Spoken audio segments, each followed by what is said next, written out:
ప్రభునందు మాకు అత్యంత ప్రియులైన దేవుని ప్రజలందరికీ యేసుక్రీస్తు వారి శ్రేష్టమైన పూజింపదగిన ఉన్నతమైన నామం పేరిట హృదయపూర్వకంగా శుభాలు ప్రకటిస్తున్నాను. బాగున్నారా? మీరంతా క్షేమంగా ఉన్నారు కదా? ఆత్మలో బలపడుతున్నారా? ప్రియుడా, నువ్వు ఆత్మలో వర్ధిల్లుచున్న ప్రకారము అన్ని విషయముల్లో వర్ధిల్లుచు సౌఖ్యముగా ఉండవలనని నీకోసం ప్రార్థన చేస్తున్నానన్న దేవుని సేవకుడు. మనందరూ ఆత్మలో వర్ధిల్లాలనే దేవునికి ఆలోచన. ఆత్మలో వర్ధిల్లడం అంటే ప్రభువు దగ్గరగా రావడం, ప్రార్థనలో, వాక్య ధ్యానంలో, సహవాసంలో, దేవునికి చిత్తాన్ని నెరవేర్చడంలో మనం ఎప్పుడు కూడా ముందు ఉండడం.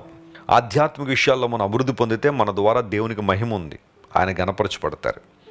మీ ద్వారా దేవుడు తన నామాన్ని అన్ని సమయాల్లో మహింపరుచుకోవాలని, ప్రతి విషయంలో దేవుడు మీకు తోడై ఉండాలని, ఆయన కృపా సమాధానాలు మీ మీద సమృద్ధిగా కృమ్మరించాలని మీకోసం చాలా పట్టుదలగా ప్రార్థన చేస్తున్నాము. రాజమండ్రి క్రైస్ట్ టిప్ సెంటర్లోను మరియు మన మినిస్ట్రీ స్ప్రే టవర్లో ఉన్న దేవుని బిడ్డలందరూ కూడా మీకోసం పట్టుదలగా ప్రార్థన చేస్తున్నారు. ఈరోజు వాగ్దానం కోసం గ్రంథాలు తెరుద్దాం. బైబిల్ ఉందా మీ దగ్గర? తెరవండి. ఫిలిప్పీలకు రాసిన పత్రిక 4వ అధ్యాయం 5వ వచనాన్ని చదువుదాం. Philippians chapter 4 and verse 5. మీ సహనమును సకల జనులకు తెలియబడనీయుడి, ప్రభువు సమీపంగా ఉన్నాడు. The Lord is at hand. దేవుడు సమీపంగా ఉన్నాడు. చాలాసార్లు అడుగుతుంటారు, మీకు దగ్గర బంధువులు ఎవరైనా ఉన్నారండి అని అడుగుతారు కదా. ఫలానా వారు మీకు దగ్గర అండి, వారిని మిమ్మల్ని కలిపి చూసాము, వారు మీకు దగ్గర బంధువులు అండి, దగ్గర స్నేహితులే. దేవుని వాక్యం సెలవిస్తూ ఉంది, మీ సహనాన్ని ప్రతి ఒక్కరికి తెలియబడనివ్వండి. క్రైస్తవ జీవితం సహనంతో కూడిన జీవితం, ఓర్పుతో కూడిన జీవితం. చాలాసార్లు నొప్పించు మాటలు మాట్లాడడం ద్వారా గొడవలు, గందరగోళాలు కుటుంబాల్లో వస్తున్నాయి, సంఘాల్లో వస్తున్నాయి. అదే మృదువైన మాట మాట్లాడినప్పుడు, ఓపికతో, సహనంతో ఎదురు చూసినప్పుడు ఎన్నో ద్రోహకార్యాలు జరగకుండా ఆపుచేయగలుగుతాను లేఖనాలు కూడా సెలవిస్తున్నాయి. సహనం లేనందువల్లనే చాలామంది ఇబ్బందులు పడుతున్నారు ఈ రోజుల్లో. అయితే క్రైస్తవ జీవితంలో సహనం అనేది చాలా ప్రాముఖ్యమైన అంశం. అది అనేక మంది తెలియబడనివ్వండి. సహనం అనేది లోపల ఉంచుకునేది కాదు. నువ్వు సహిస్తున్నావని, దేవుని ప్రేమను బట్టే సహనం నేర్చుకున్నావని అందరికీ తెలియబడాలి. ప్రభువు సమీపంగా ఉన్నాడు. ఈ మాటను చాలా అర్థాలుగా మనం ఆలోచించేయచ్చు. థియోలాజియన్స్ చాలా అర్థాలు వీటికి చెప్పుకుంటూ వచ్చారు.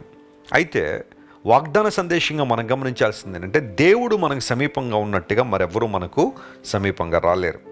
దేవుని సేవకుడు అంటాడు, the Lord is as close as your breath అంటాడు. నీ ఊపిరి నీకు ఎంత దగ్గరగా ఉందో అంతకన్నా దగ్గరగా దేవుడు ఉండగలడని. నీ ప్రతి పరిస్థితిని అర్థం చేసుకోగలడు, నీ ప్రతి పరిస్థితిని పరిష్కరించగలరు, నీ ప్రతి పరిస్థితుల్లో నీకు తోడు నీడుగా ఉండి నడిపించే దేవుడు ఆయన.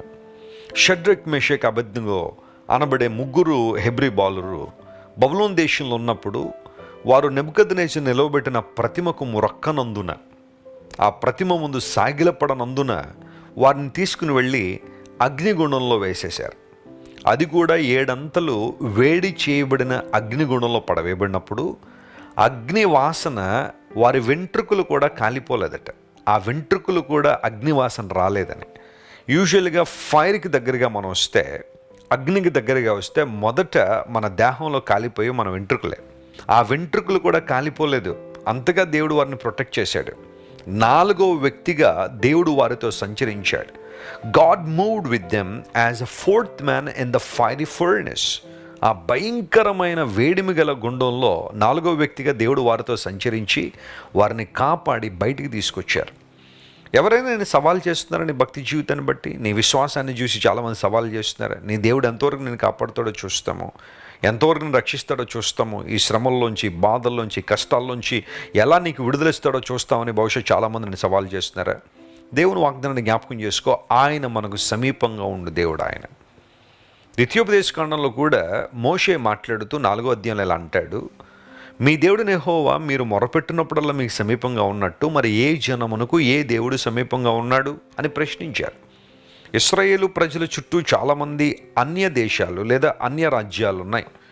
వారు ఒక్కొక్కరు ఒక్కొక్క దేవతనో లేకపోతే వాళ్ళ చేతులతో చేయబడిన వాటిని ఆరాధన చేసుకుంటున్న ఆ రోజుల్లో మోషే దేవుని ప్రజలను సవాలు చేస్తున్నాడు. మీరు మొర్ర పెట్టినప్పుడల్లా, అప్పుడప్పుడు కాదు, ప్రతిసారి దేవుడు మీకు తోడై ఉన్నట్టుగా మరి ఏ జనమునకు ఏ కల్పింపబడిన దేవుడు తోడుగా ఉన్నాడు, సమీపంగా ఉన్నాడు చెప్పండి.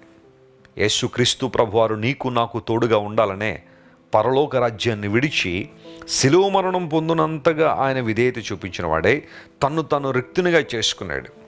దేవుణ్ణి ఏ ఒక్కరు కూడా రిక్తునిగా చేయలేరు, ఎంటీ చేయలేరు. ఎందుకంటే ఆయన సకలైశ్వర్య సంపన్నుడు. ఆయన సకలైశ్వర్య సంపన్నుడైన దేవుణ్ణి ఏ ఒక్కరు రిక్తునిగా చేయలేరు. అయితే యేసు ప్రభు తనకు తానుగా రిక్తునిగా చేయబడ్డాడు. He became empty for us and came to this world. తాను తగ్గించుకుని లోకానికి వచ్చి దాసుని స్వరూపం ధరించుకున్నాడు. తన స్థాయికి మనల్ని తీసుకెళ్లాలని మన స్థాయికి దిగి వచ్చాడు యేసు ప్రభువారు. ఇంత ప్రేమ ప్రపంచానికి ఎక్కడైనా మనం చూడగలమా? సమీపంగా వచ్చి నీ కోసం నా కోసం జీవించి భూమి మీద ఆయన శిలువ మీద మన కోసం తన ప్రాణం అర్పించాడు. మానవ చరిత్ర అంతా కూడా యేసుక్రీస్తు ప్రభు శిలువ మరణం దగ్గరే కేంద్రీకృతమైంది. ఆ శిలువ మరణమే మనిషికి రక్షణను ప్రసాదించింది, ముక్తి మార్గాన్ని ప్రసాదించింది, ముక్తి మార్గాన్ని తెలియజేసింది. యేసుక్రీస్తు ప్రభు యొక్క శిలువ రక్తములో ఎవరైతే విశ్వాసం ఉంచుతున్నారో, ఆ బలిదానం నా కోసమే అని ఎవరైతే నమ్ముతున్నారో వారందరూ ఉచితంగా నీతిమంతులుగా తీర్చబడుతున్నారు. దేవుడు నీకు సమీపంగా ఉన్నాడు. నీ భర్త నిన్ను వదిలేసాడని బాధపడుతున్నావా? నీ భార్య నిన్ను నీ పిల్లల్ని విడిచి వెళ్ళిపోయిందని ఏడుస్తున్నావా? బంధువులు ఎప్పుడో వదిలేశారండి, మా దగ్గర అన్నీ ఉన్నప్పుడు వచ్చేవారు, కానీ ఇప్పుడు ఏమీ లేవు కదా, అందరూ విడిచి వెళ్ళిపోయారని బాధపడుతున్నావా? ఒంటరితనంతో కుమిలిపోతున్నావా? నీ దగ్గర అన్నీ ఉన్నప్పుడు నీ చుట్టూ చేరిన వారు ఈ రోజున నిన్ను ఒంటరిగా విడిచిపెట్టడం మాత్రమే కాకుండా ఇంకా నిన్ను కష్టాల్లోకి నెట్టేయాలని, ఇబ్బందుల్లోకి నెట్టేయాలని విశ్వ ప్రయత్నాలు చేస్తున్నారా? దేవుని బిడ్డ వినో, ప్రభువు నీకు సమీపంగా ఉన్నాడు. ఆయన నీకు తోడుగా ఉన్న దేవుడు. ఆయన నీ చుట్టూ ఎవరు ఉండకపోవచ్చు, కానీ దేవుని సన్నిధి, ఆయన కృప నిన్ను ఆవరించి ఉందనే విషయాన్ని ఎప్పుడు మర్చిపోవద్దు. ఈ వాగ్దాన సందేశం ద్వారా నువ్వు స్ఫూర్తి పొందాలి, ధైర్యాన్ని పొందాలి. ప్రభువు సమీపంగా ఉన్నాడు, అంతే. ఇదే విశ్వాసం, ఇదే నమ్మిక నీ జీవితంలో కలిగి ఉండి ప్రతి సమస్యను, ప్రతి గడ్డు సవాళ్లను, ప్రతి పరీక్షను నువ్వు ఎదుర్కోవాలి. దేవుని కోసం నిలబడాలి, విశ్వాసంలో నాటబడాలి, ఆత్మలో వర్ధిల్లాలి. అలాంటి కృప దేవుడు మీ అందరికీ దయచేయనుగాక. ప్రార్థన చేసుకుందాం. కళ్ళు మూసుకునండి. ప్రేమగల తండ్రి, గొప్ప దేవా, నీ కొందనాళ్ళు. సమీపింపరాని తేజస్సులో అమరత్వం కలిగిన నీవు మాకు సమీపంగా వచ్చేసావు, నిన్ను వ్యక్తినిగా చేసుకుని. ఇందులో ప్రేమ ఉంది ప్రభువా. నీ ప్రేమ ఎంతైనా గొప్పదనైనా, మాటలకు, భావానికి, భాష్యానికి అందని ప్రేమ నీ ప్రేమ. ఈరోజు మా ప్రియులు ఎంతమంది అయితే ఒంటరితనంతో ములుగుతున్నారో, ఏడుస్తున్నారో, దుఃఖపడుతున్నారో, కలవరంలో ఉన్నారు, వారందరూ మీరు ఆదరించండి ప్రభువా. తండ్రిని కోల్పోయి, తల్లిని కోల్పోయి, కుటుంబ సభ్యులను కోల్పోయి దుఃఖ సాగరంలో ఎవరైతే ఉన్నారో వారందరూ మీరే లేవనెత్తండి, ఆదరించండి. నీ తోడు, నీ నీడ వారికి ఎల్లప్పుడూ కూడా ప్రభువా ఆదరణ ఇచ్చినట్లుగా మీరే సహాయం చేయండి, బలపరచండి, స్థిరపరచండి. ఘనత మహిమ నీకే చెల్లిస్తూ ఈ వాగ్దాన సందేశాన్ని వింటున్న మా ప్రియులందరినీ విశేషంగా నీ దీవులతో నింపి నడిపించుమని యేసుక్రీస్తు వారి అత్యున్నతమైన నామం పేరిట అడిగి వేడుకొనిచున్నాం తండ్రి. Amen, amen. God bless you dear friends. Have a wonderful day. Christ worship centre ఓ బలమైన సంఘ ఉద్యమం. కొన్ని సంవత్సరాల క్రితం కేవలం 2 ప్రారంభించబడిన పరిచర్య నేడు ప్రపంచవ్యాప్తంగా లక్షలాది మందిని ప్రభావితం చేయుచున్నది. రాజమండ్రి, సికింద్రాబాద్, బెంగళూరు, నెల్లూరు, దుబాయ్, బెహ్రైన్, కరీంనగర్, విశాఖపట్నం, గద్వాల్, కొవ్వూరు, మలకపల్లి, శ్రీలంక, భూటాన్, అడ్డతీగల, పాలమూరు, ఒంగోలు, బళ్ళారి, కోరుకొండ, పోతవరం, నల్లజర్ల, వెంకటరామయ్యగూడెం, మచిలీపట్నం, ఇందిరానగర్లతో పాటు అనేక గ్రామాల్లో క్రైస్ట్ వర్షిప్ సెంటర్ ఆరాధనలు జరుగుచున్నవి. వాక్య సంబంధమైన ఉద్యమంలో, పరిశుద్ధాత్మ సంరక్షణలో కొనసాగాలనుకునే ప్రతి ఒక్కరికి మా ప్రేమపూర్వక ఆహ్వానాన్ని అందిస్తున్నాము. రండి, ఆత్మతో సత్యముతో ప్రభువైన యేసుక్రీస్తును ఆరాధిద్దాం.